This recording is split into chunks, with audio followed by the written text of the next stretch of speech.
How's it going? Nice to be here. Nice to be here with you. Oh, well, thank you. Thank you for having me. Can I say this? I was a bit shocked. I know everybody's a bit shocked. Well, let's see. It might be the end of my career. I hope not. Well, we have a label in our company called Henson Alternative, and we've been exploring doing stuff that is exclusively for adults. Yeah. That's more mature content, and it's really good fun, and it's in the tradition of puppetry. Puppetry historically can get quite bawdy and quite raunchy, and that was, part of the fun. The puppets have always done things like this, or they become very political, like in Eastern Bloc countries. The puppet shows were the only shows that could be political and stuff like that. So it's to be a little bit controversial with puppets is actually a long tradition. And your dad too, right? Your dad, Jim Henson. You were saying when he would be working with Muppets, when he'd be working with puppets, he would still have room to be blue a little bit when the cameras were off. When the cameras were off, they were these guys were very funny. That original Muppet core group of puppeteers, and they loved to get blue when the cameras weren't rolling. And when you were watching it, only visitors would ever see that. It never got recorded. But it's a lot of where the characters sort of come from is a bluer, more mature place, Right. and then censored for the television shows that they were doing. But my dad he did the first season of Saturday Night Live, which at the time was considered the most controversial television show ever made. And of course, now we look back and we're like, well, it was pretty innocent, actually. Coneheads. But at the time, it was considered quite controversial and completely adult. It was at 11 p.m. It came on at 11 p.m. And my dad did the first season of Saturday Night Live. Was he on your mind while you were making this thing? In the back of your mind? No, not a whole lot. I have a live show called Puppet Up. This is where I first started doing mature content. Mm-hmm. And it's an improvised stage show with puppets, and where we have the audience giving us suggestions. So the tone of that comedy developed, that blue R-rated comedy came from this live show, and experimenting with audiences and really taking the content where they were leading us and what people kind of really enjoy seeing puppets go to that place. As long as they know kids aren't in the audience, the kids aren't here, then they really delight in getting a little bit outrageous. Well, kids aren't here is important because I heard that you needed this to be an R rating. You didn't want a PG-13. Yes. Because you wanted no chance that there were any kids. No, that's right. Well, also the Muppets do what the Muppets do, and the Muppets are great, and the Muppets work really well for adults, but are perfectly wonderful for kids, and that's the idea of the Muppets. What I wanted was to do something that was really quite naughty and gets a little raunchy and goes a little bit too far in places, but I needed it to be. And the studio agreed completely. They were like, let's not just be an R rating. Let's be a hard R rating. Right. Let's make sure we're not NC-17, but let's really be R. So, and the idea being, for exactly that reason, to really separate ourselves from the Muppets and make sure that people don't accidentally bring their children. That separation from the Muppets is interesting because the Sesame Workshop, the organization that now runs Sesame Street, tried to stop you from using the tagline, it's no Sesame, all Street. Now, a judge ruled in your favor. We should be clear here. There are all new characters here. There's no Sesame Street characters. Absolutely. This is not a way to see any of the childhood characters. But did you get that suit? How did you react to that? Well, it was the studio that was Sesame Workshop sued SDX Studios, and SDX designs the marketing for the movie. All right. Now, did I know they wanted to do this tagline, "No Sesame, All Street"? I did. I didn't anticipate how upset Sesame Street would be, and in the end, really what it was saying was literally, this is not Sesame Street. No Sesame, All Street.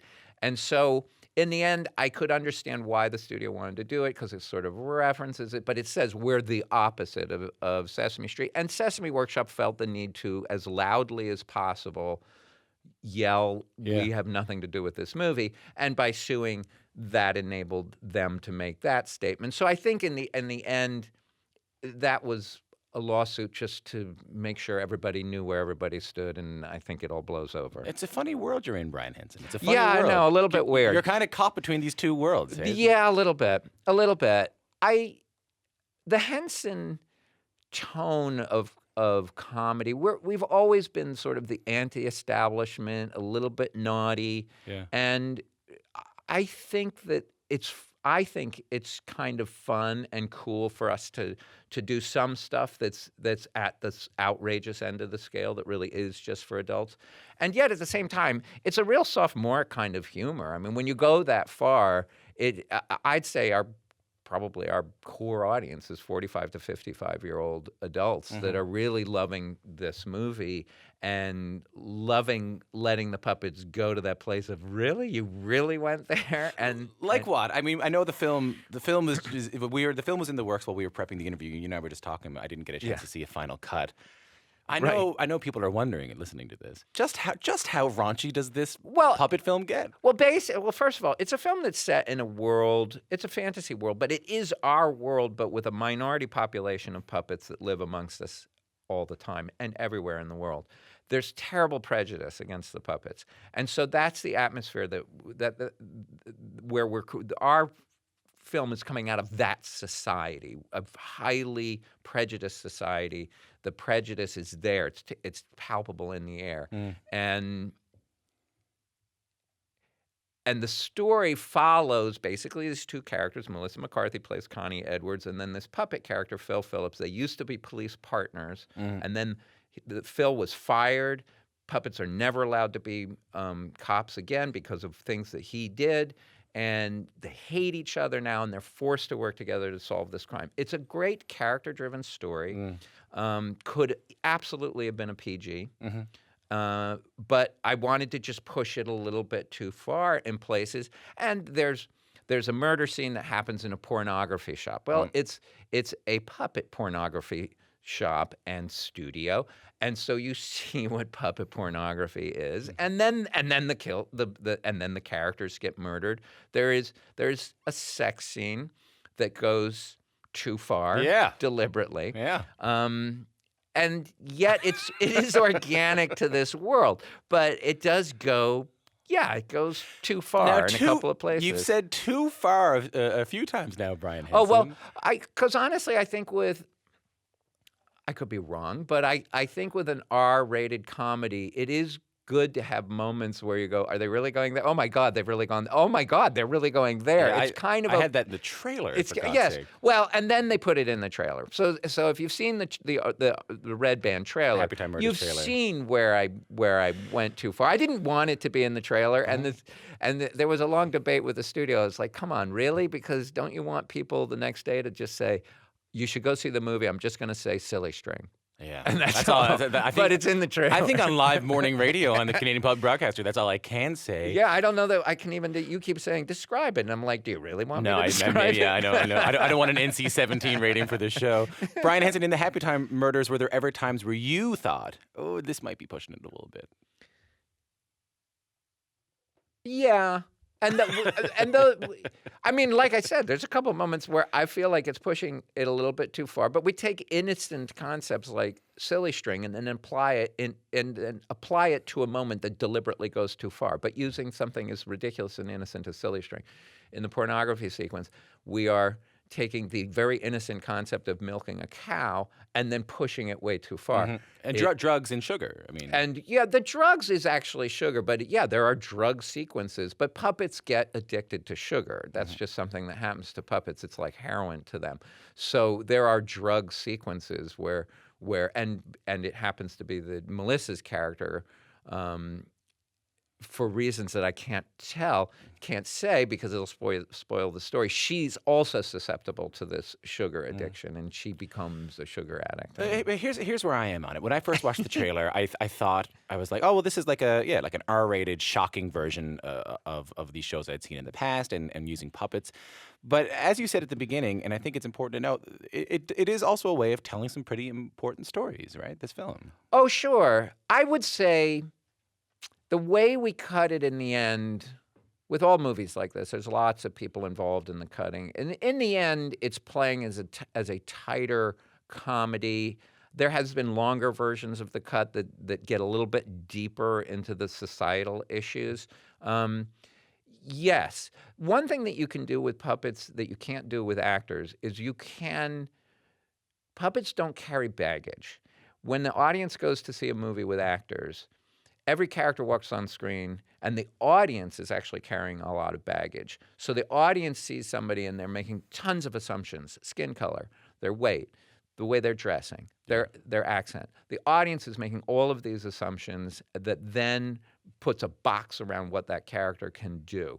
With a puppet, the audience can make no assumptions. Same is true with animated characters, the non-human animated characters. The audience can make no assumptions, so they can't put a box around the character. So then you can actually do things, shocking things, with that character without it being offensive, because you're not working within a box that the audience has already placed around your character. Does that make sense? It does, and especially I love the no preconceptions, because I think that's also the magic of everything your father's company and your company has done. Is that I think we learned a lot of empathy, and we learned a lot of kindness. Yeah. Because we weren't able to have any preconceived notions of who these puppets were. No, that's right. I mean, certainly and not so much what I'm doing in this movie, I must say, but the soulfulness. There's some kindness. There's some kindness. Oh no, there definitely is. Yeah.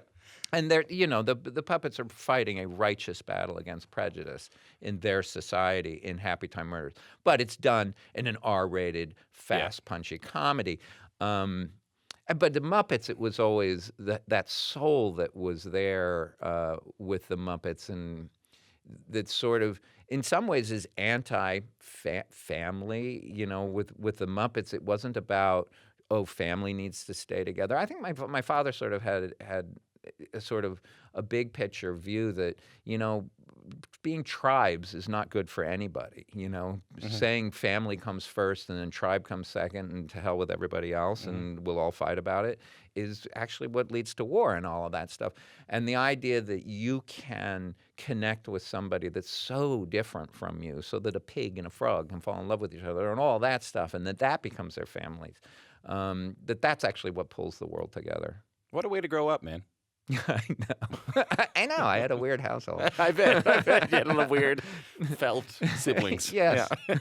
Yeah. Brian Henson, the film stars, Happytime Murders stars Melissa McCarthy.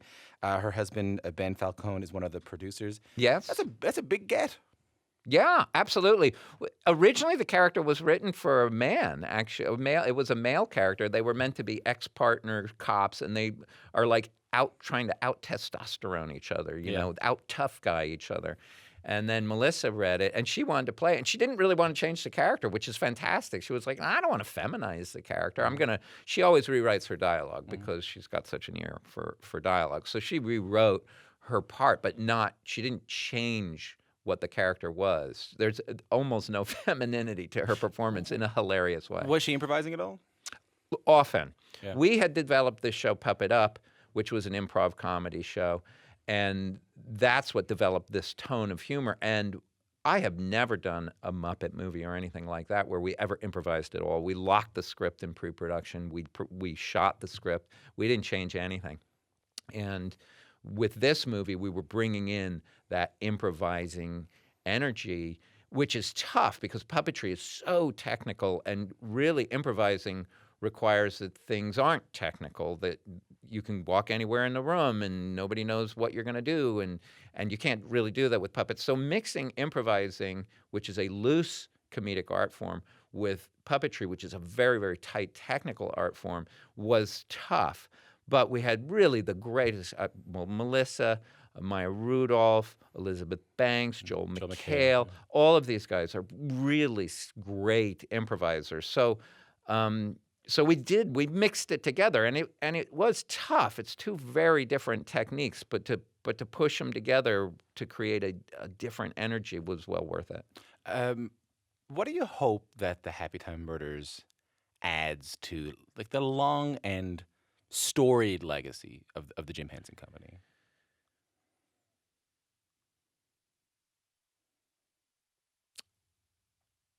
I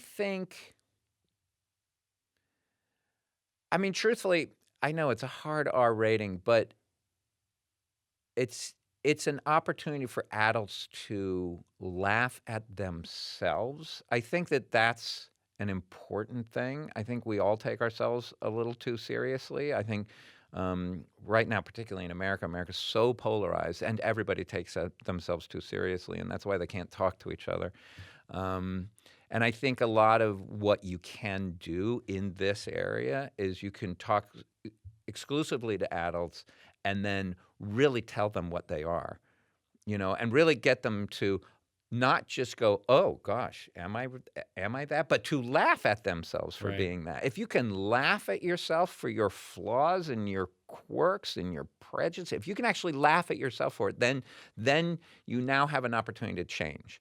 If somebody's just offending you Yeah. for the way you think and the way you're acting and the patterns you're stuck in, if they're just offending you and telling you need to change, you'll never ever change. If they can get you to laugh at yourself Yeah. for you doing all of that, that's actually the first part of changing. Brian Henson, it's been so nice to meet you. And nice to meet you too, Tom. Thanks a lot for coming, and good luck on your 87 interviews. I'm sure you're going to have to do for this film. I can't wait to see it. Thank you.